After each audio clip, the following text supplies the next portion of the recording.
Olá, está no ar o Repórter do Futuro, um programa que é fruto da parceria entre a Oboré Projetos Especiais e a Câmara Municipal de São Paulo. Eu sou Augusto Oliveira. E eu sou Amanda Stabile. Aqui você assiste reportagens sobre os principais temas da cidade de São Paulo por meio das lentes de jovens repórteres. E também acompanha entrevistas com essas e esses estudantes. No programa de hoje, estamos com Alessandra Santos e Beatriz Barbosa, que participaram da terceira edição do módulo Cinema e Jornalismo Luzes sobre São Paulo. Sejam bem-vindas. Muito obrigada. Meninas, vocês produziram a reportagem Moca, Lugar em que se faz casa. Contem pra gente como foi investigar essa relação entre as pessoas, o bairro e a especulação imobiliária na zona leste da cidade. Bom, foi um processo muito desafiador, principalmente porque nenhuma de nós, das meninas da produção, mora na Moca, né? Então a gente não conhecia a região, não conhecíamos pessoas e tivemos que fazer uma pesquisa bem profunda sobre o bairro, ir muitas vezes até lá, conversar com muitas pessoas diferentes, até achar o nosso tipo de fonte, o tipo de fonte que a gente precisava. Além disso, foi desafiador também porque a gente não conseguiu muito... A gente estava falando sobre especulação imobiliária, né, no nosso documentário, e a gente não conseguiu muito contato com construtoras imobiliárias. Elas se recusavam a dar entrevista pra gente, então a gente teve que falar mais com moradores, o que foi ótimo também, porque o documentário teve outro rumo do que a gente estava imaginando, né, um rumo muito melhor. Mas foi isso, assim. Justamente, inicialmente nós tínhamos pensado em dar uma cara quase didática ao documentário, explicar de fato o que é a especulação imobiliária, como ela atua no bairro, na Moca, vocês pontuaram em São Paulo. Só que no fim das contas, gastando a sola de sapato no bairro e conhecendo os moradores, nós entendemos que os moradores, na verdade, são os grandes protagonistas. E justamente são eles que sofrem os efeitos da especulação imobiliária. Então a gente também, por conta da dificuldade de falar com as construtoras, nós mudamos o rumo do documentário. Tanto que, majoritariamente, as vozes do nosso documentário são moradores do bairro da Moca. Sim. Que é ótimo, né? Porque são eles que estão ali no dia a dia, vivendo isso na pele, né? E geralmente, quando a gente fala de fontes oficiais, às vezes nem é uma coisa que dá muito caldo, né? Que assim, às vezes a gente recebe uma nota, às vezes a gente recebe um discurso mais engessado. Então é bem mais legal, né? Você ter ali a realidade mesmo. Foi muito mais interessante porque é muito claro o sentimento de pertencimento, de identidade que o moquense tem com a Moca. Então, quando a gente descobriu que Moca significa lugar em que se faz casa, isso foi quase que simbólico. Isso passou a nortear o nosso documentário de uma forma diferente. Então, ouvir as vozes, ouvir o moquense fez todo sentido pra gente. Desculpa, amiga. E diferente das imobiliárias e das construtoras, os moradores estiveram o tempo todo muito dispostos a falar com a gente, ficaram até animados quando ficaram sabendo que a gente ia fazer um documentário sobre a Moca. Gente, e até nessa questão do porquê as pessoas são as fundamentais, né? Porque afinal elas são quem vivem no bairro e elas são quem vivem as alterações que o bairro sofre. Aí dentro da especulação imobiliária, gentrificação, a elitização dos espaços, empurra o povo pobre para fora, sobe prédio, verticaliza. Qual que é a impressão dos moquenses acerca da elitização da região, assim? Bom, como você falou, o processo de gentrificação, ele leva à ressignificação do espaço. Então, em termos gerais, como você mencionou, nós temos os antigos moradores saindo do bairro porque não conseguem mais acompanhar essa mudança de padrão de vida do bairro. E moradores ricos que conseguem, que entram dentro dessa nova bolha, eles passam a morar nesses grandes empreendimentos que nós tanto retratamos no documentário.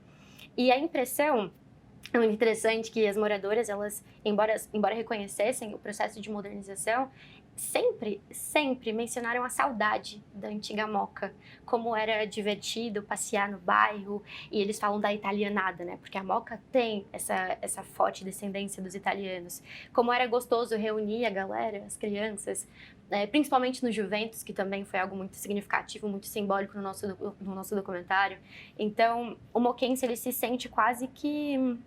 é uma perda significativa, é uma perda da tradição do bairro. Da Imagina, você morar 70 anos ali, né? Vocês encontraram fontes que moravam ali há muito tempo, né? Viram tudo. Viram tudo acontecer. Com certeza.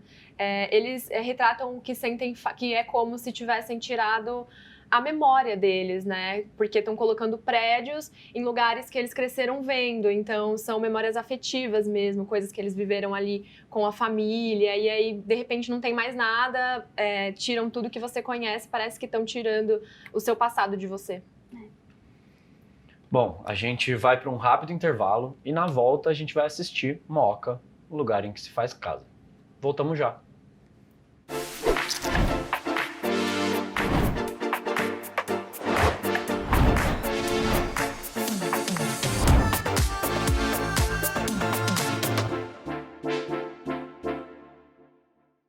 Estão gostando do programa?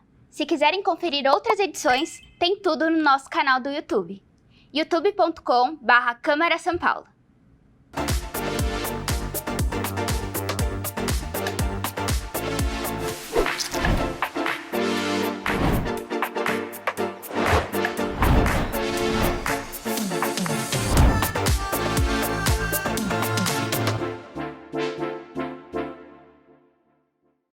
Já voltamos para assistir o documentário Mooca, Lugar em que se faz casa, produzido por estudantes do terceiro módulo do curso Cinema e Jornalismo, Luzes sobre São Paulo, do Repórter do Futuro. O trabalho foi realizado colaborativamente por Litária Barros Araújo, Rayane Carla de Melo Silva, Nayara Ribeiro Santana, Júlia de Amorim Pellegrino, Alessandra Santos do Nascimento, Beatriz Barbosa da Silva Lima, Giovana Aureliano Passos, Kathleen Miesa Sobral, Maria Clara Pereira de Oliveira, Isabela Nascimento Siqueira e Ana Gabriele Souza de Carvalho. Mandaram muito, pessoal. Agora, bora assistir? Bora!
Mooca, ele tem, historicamente, era um bairro operário. Com o passar do tempo, muitas empresas fecharam, grandes terrenos, grandes galpões, e as pessoas começaram a fazer prédios, né? E quem faz o prédio tem a licença aprovada da Secretaria do Verde, Secretaria Municipal de Licenciamento Urbano, e dentro da lei ela pode fazer aquilo que o zoneamento permite. Nesses últimos 4 anos houve realmente um aumento do perfil de um morador de classe média, né? Classe média alta, por causa do valor do metro quadrado e do mercado que ele cobra.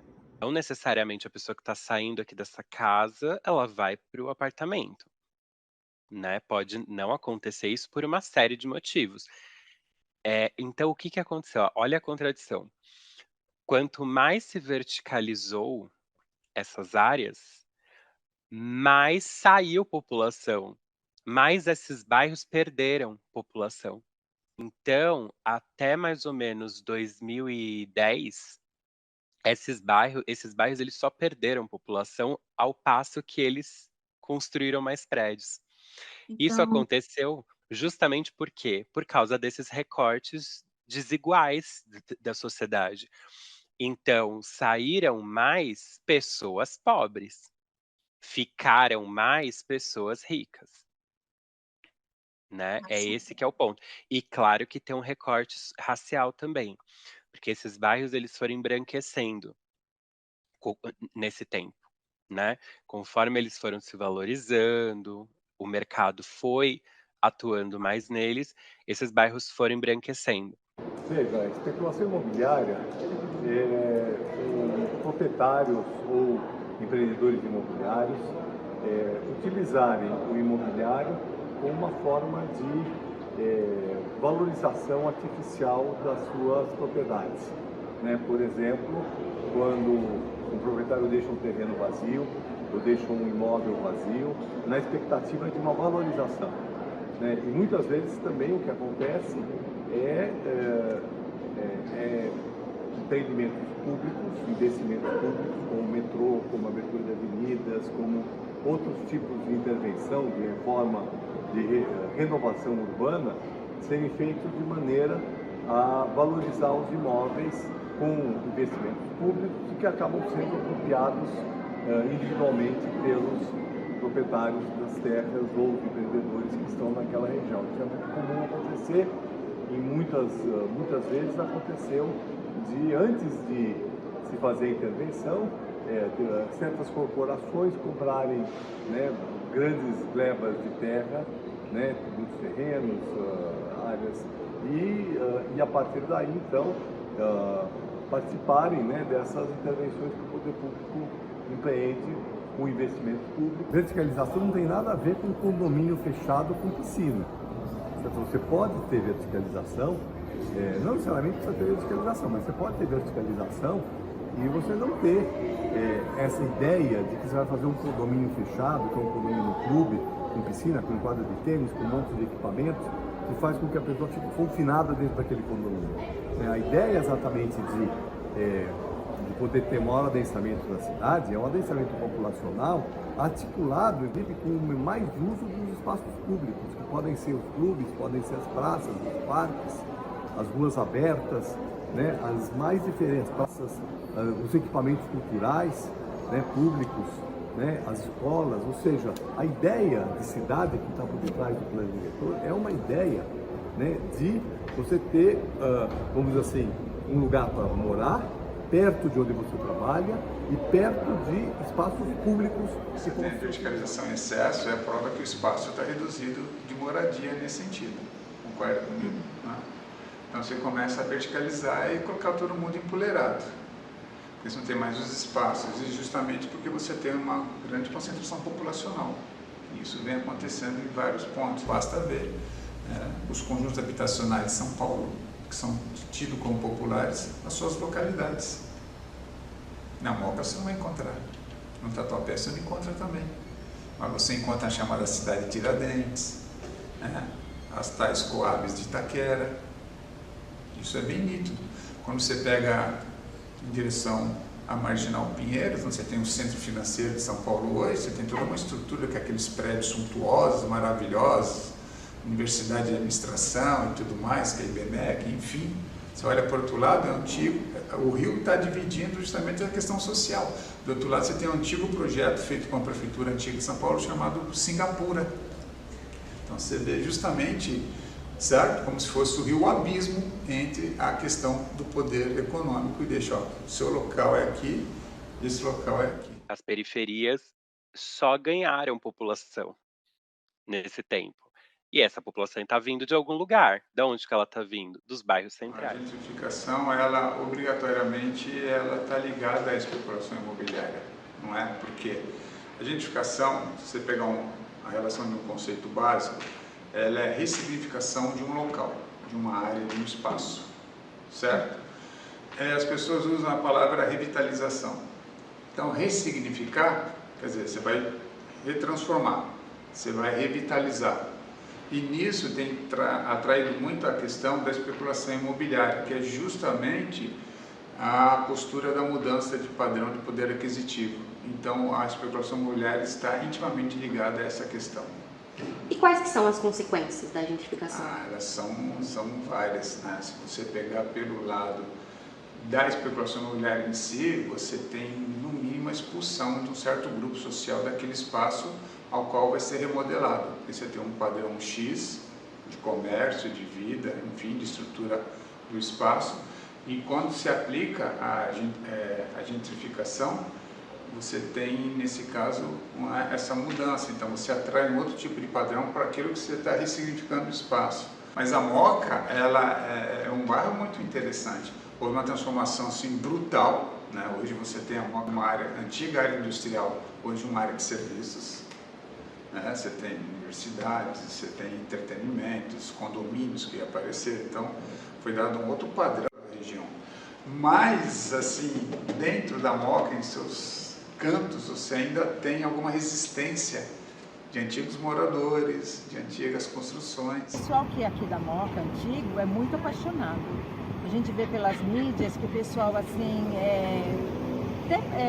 verbaliza que eu saí da Moca, mas a Moca não saiu de mim.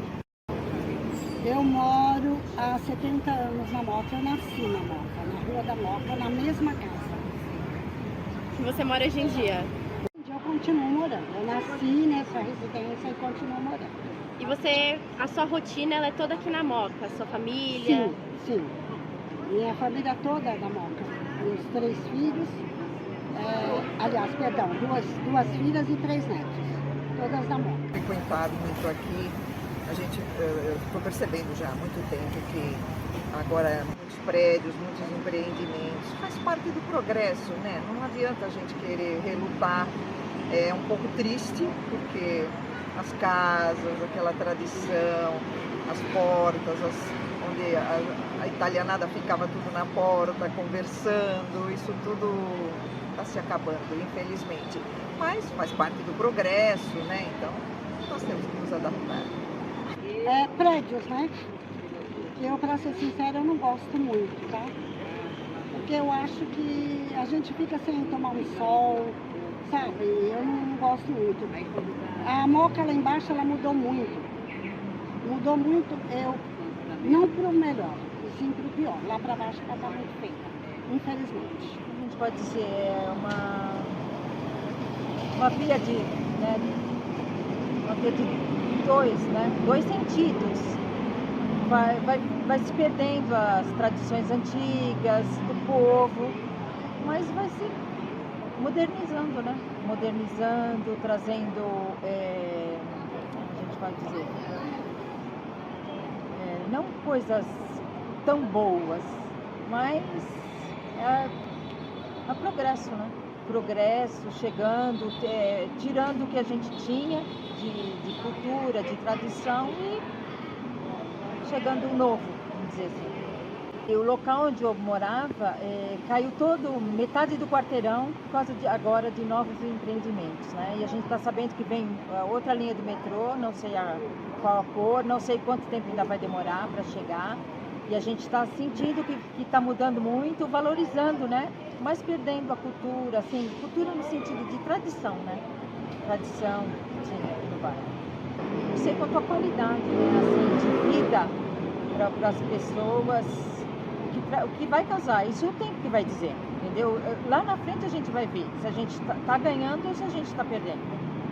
Como era a Moca assim, dos anos 60, que a senhora já era criança? Era maravilhosa, era muito boa, sabe? Eu amo a Moca, entendeu? A senhora tem alguma lembrança de infância, assim? Eu tenho do bonde. Tinha bonde? Que a minha mãe ia no mercado, minha mãe era italiana, tá? Minha mãe ia no mercado e eu ia com ela pequenininha de bonde, que passava na Rua da Moca. A Moca não existem os Juventus e os Juventus não existem a Moca. Se o senhor pudesse definir a Moca e a relação da Moca com os Juventus em uma palavra, qual palavra o senhor usaria? Amor. Amor.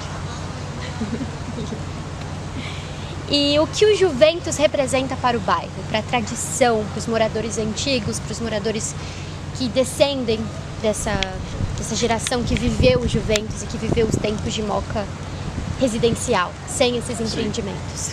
O Juventus é a memória afetiva daqueles que moram na Moca. Sempre quando se fala Juventus, ele remete à Moca. Então a simbiose da Moca com o Juventus é fundamental. Nada impede que, eventualmente, eu posso dizer isso, estou falando por mim, obedecidos os critérios de alguém que venha procurar e venha com o planejamento de dar vamos dizer, um up no Juventus, né? E que venha trazer melhorias para o associado, apresentando o projeto, havendo aprovação dos órgãos estaduais, municipais, estaduais, federais, seja quem for, obedecida a legislação evidente. Tem áreas aqui que ainda podem sofrer alguma intervenção, tá? no sentido de verticalização. Mas aqui, essa área, não.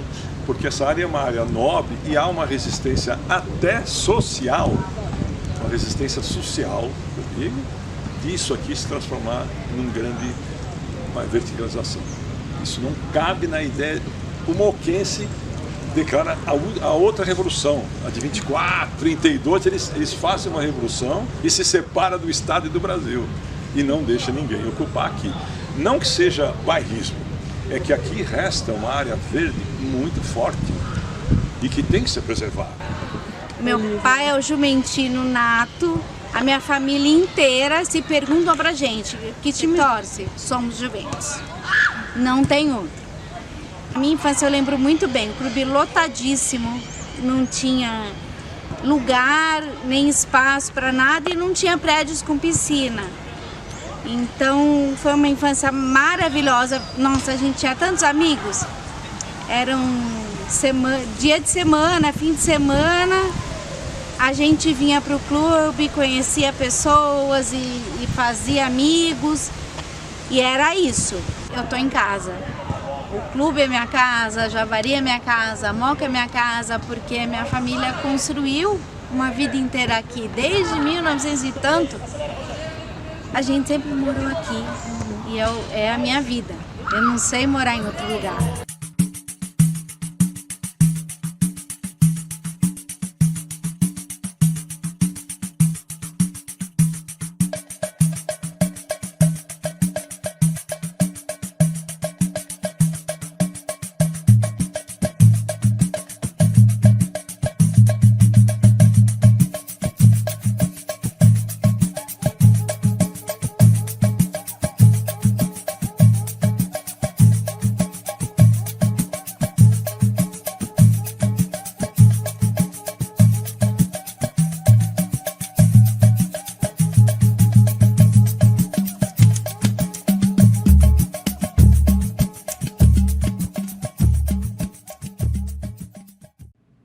Infelizmente, as empreiteiras, elas passam por cima de histórias, vivências, né, experiências daqueles moradores, tudo por causa de grana, né? E passam por cima de um direito constitucional, que é o direito à moradia, né?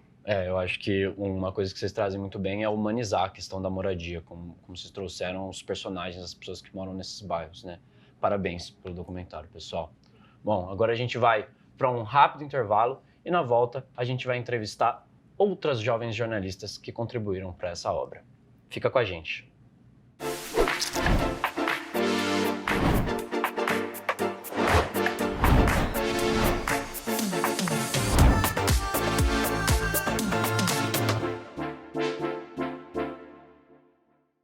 E aí, estão gostando do Repórter do Futuro? Se quiserem conferir as outras edições, tem tudo no nosso canal do YouTube, youtube.com/Câmara São Paulo.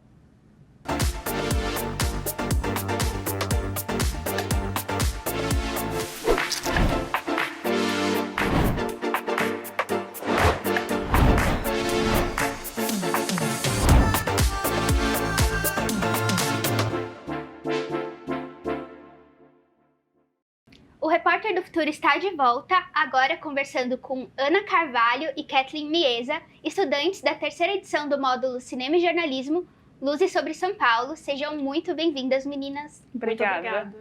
Gente, uma questão de políticas habitacionais na cidade de São Paulo são as Coabs. A gente sabe que no extremo leste, na cidade de Tiradentes, tem algumas unidades. Mas a gente vê que na zona leste mais central, por exemplo, Tatuapé, na Moca, não tem. Que tipos de políticas habitacionais poderiam ser feitas para ter maior adequação a essas regiões mais perto dos centros? Eu acho que acaba sendo um processo que tem muito a ver com a própria gentrificação. Quanto mais gentrificado é o bairro, mais difícil fica para a população de periferia acessar ele. Pelo contrário, a população pobre ela acaba sendo expulsa. Então, os próprios entrevistados, eles mencionam isso, né? Você não vai encontrar um conjunto habitacional no Tatuapé nem na Moca, mas você vai encontrar em Cidade Tiradentes. Então, no quesito de políticas públicas, teria que ser algo muito nesse sentido mesmo, de dar direito às pessoas à cidade. Porque um bairro, ele nunca é só um bairro. Ele vai definir aonde essas pessoas moram e a que tipos de acessos elas vão ter. Então, quanto mais a população periférica está sendo empurrada da cidade, significa que são menos direitos, menos transporte público, menos acesso a emprego, menos acesso a lazer. Eu acredito que seja algo muito nesse sentido de que os conjuntos habitacionais não sejam meros depósitos de gente, mas que sejam, sim, possibilidades das pessoas acessarem a cidade. Perfeito. Perfeito. Fala forte. É. E pra terminar, a gente terminar, né, falando assim, de um jeitinho mais leve, vamos falar de um traço que faz muito parte da cultura brasileira, que é o futebol, né? No caso da Moca, o Juventus, ele faz parte da memória afetiva do moquense, né? Da pessoa que mora ali desde que nasceu. Vocês podem falar um pouquinho sobre a importância da construção de espaços de lazer e de clubes e associações para o fortalecimento dessa identidade nos bairros? Claro. A gente viu que o Juventus ele é um marco principal ali do bairro. Todo mundo, quando pensa em Moca, já pensa em Juventus. E muita gente está ali porque o pai esteve ali, porque o avô esteve ali. Então isso faz muita diferença na construção da história disso na mente das pessoas. Tanto que muitas pessoas que a gente entrevistou estavam com a camisa do Juventus, estavam ali com uma representação do clube. E o próprio presidente do clube também falou sobre essa questão da gentrificação, da verticalização também, da construção de prédios ao redor. E que ele não abre mão ali daquele espaço do clube, da importância que ele tem pro bairro como um todo.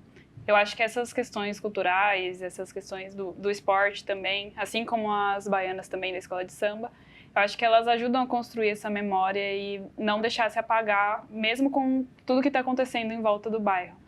Então, eu acho que fortalecer esses moradores, fortalecer essas pessoas, garantir que o espaço delas estejam ali, acho que é o principal para manter a trajetória do bairro. E continuar validando isso, que é uma característica muito interessante do bairro da Moca, né? Que é essa questão cultural e do esporte também. E de todos os bairros, no fim das contas, Sim. né? E que bom que vocês estiveram contando uma dessas histórias e que a gente possa ouvir mais histórias de mais bairros em São Paulo e no Brasil todo, para conhecer a realidade de quem está vivendo as cidades mesmo, né? E que não está só frequentando ela para ganhar dinheiro e depois vai tirar seu lazer numa casa de praia aí, né? Exato. Muito obrigado pela presença, viu, gente? Obrigada O pela papo oportunidade. tá ótimo, mas infelizmente a gente vai ter que chegar ao fim com essa conversa maravilhosa. Muito obrigada mesmo, assim, pela conversa, pela disponibilidade de vocês de trocar esse papo hoje aqui com a gente. Obrigada. Muito obrigado. A gente agradece pelo espaço. Que é isso, gente. Muito obrigado a você que nos acompanha até aqui. Nas próximas edições do Repórter do Futuro, a gente vai conferir outras reportagens produzidas pelos jovens repórteres durante o curso. Não esqueça de se inscrever no canal da Câmara no YouTube. O QR Code está aparecendo aqui na tela. Também acompanhe as redes sociais da Alboré e do Projeto Repórter do Futuro. Rede Câmara São Paulo, a sua conexão com a política da cidade.